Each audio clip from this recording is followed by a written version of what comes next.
भाग अपने लक्ष्य तय करे, संकल्प ले और जो देश को आगे बढ़ाए।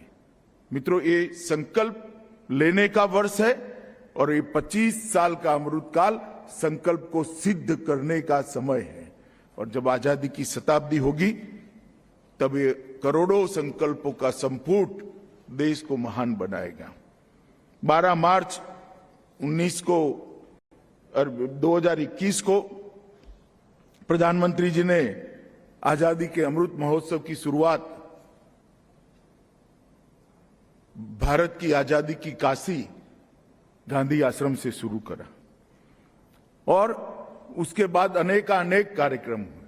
संस्कृति सचिव जी ने इसका डिटेल ब्यौरा दिया है, मैं इसकी डिटेल में जाना नहीं चाहता। 25,000 से ज्यादा कार्यक्रमों के माध्यम से देश के हर कोने में, हर जिले में, हर तहसील में हर सरकार इन्वॉल्व हो, इस प्रकार से कार्यक्रम हुए हैं।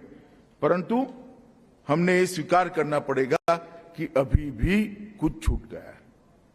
कठिन समय आया है बीच में, कोरोना का कालखंड, इसकी दूसरी लहर, तीसरी लहर, ये सभी इसी कालखंड में है। इसके कारण कार्यक्रमों को हाइब्रिड मोड में करना पड़ा, ऑनलाइन भी करना पड़ा और जनता की भागीदारी जितनी मात्रा में होनी चाहिए इतनी नहीं हुई।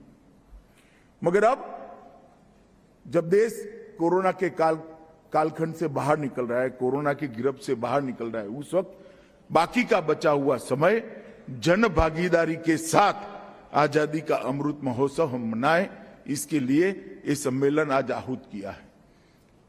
2 दिन की संगोष्ठी के अंदर हमने तय करना है कि हर गांव की हिस्सेदारी कैसे आजादी के अमृत महोत्सव में हो, हर तहसील की हिस्सेदारी कैसे आजादी के अमृत महोत्सव के अंदर हो, हर जिले और हर प्रदेश की हिस्सेदारी कैसे आजादी के अमृत महोत्सव में हो।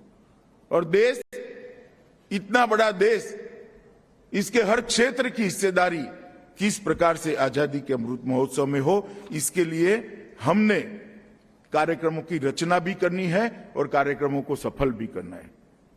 आजादी के अमृत महोत्सव को 5 लिंब में मनाने के लिए कल्पना रखी गई है। Freedom struggle, idea at 75, achievements at 75, action at 75 and resolve at 75। ये 5 लिंब के अंदर हमारे आने वाले समय का हमें प्लानिंग करना चाहिए। और मैं सभी राज्यों के मंत्री महोदयों को आग्रह करना चाहता हूं, सभी राज्य के सचिवों को भी आग्रह करना चाहता हूं, राज्यों की हिस्सेदारी, हर गांव की हिस्सेदारी कैसे बढ़े, ये हम सुनिश्चित करें। क्योंकि इसमें जितने लोग और विशेषकर युवा सम्मिलित हो गए, वो शताब्दी के वर्ष में आज देश को विश्व के सर्वोच्च स्थान पर बिठाने के लिए उनकी ऊर्जा ही काम आएगी। जितने लोग सम्मिलित होंगे वो अपने आप संकल्प की सिद्धि की 25 साल की यात्रा के सहयात्री बन जाएंगे और देश को अचीवमेंट की ओर ले जाएंगे। हमें मालूम नहीं है, जैसे किशन भाई ने कहा, 25 साल के बाद देश का प्रधानमंत्री कौन होगा, किस पार्टी की सरकार होगी, जिसकी भी होगी, मगर देश तो होगा। देश आगे बढ़ना चाहिए। इस बड़ी कल्पना के साथ देश के प्रधानमंत्री जी ने इस संकल्प यात्रा का विचार किया है और मैं मानता हूं कि संकल्प यात्रा को हम सब ने इरिस्पेक्टिव ऑफ पार्टी पॉलिटिक्स सफल बनाना चाहिए।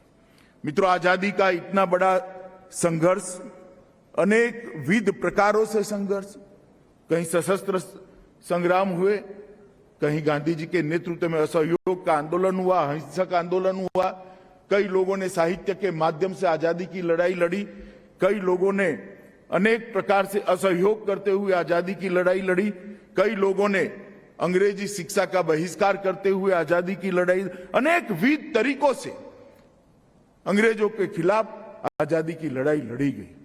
और 18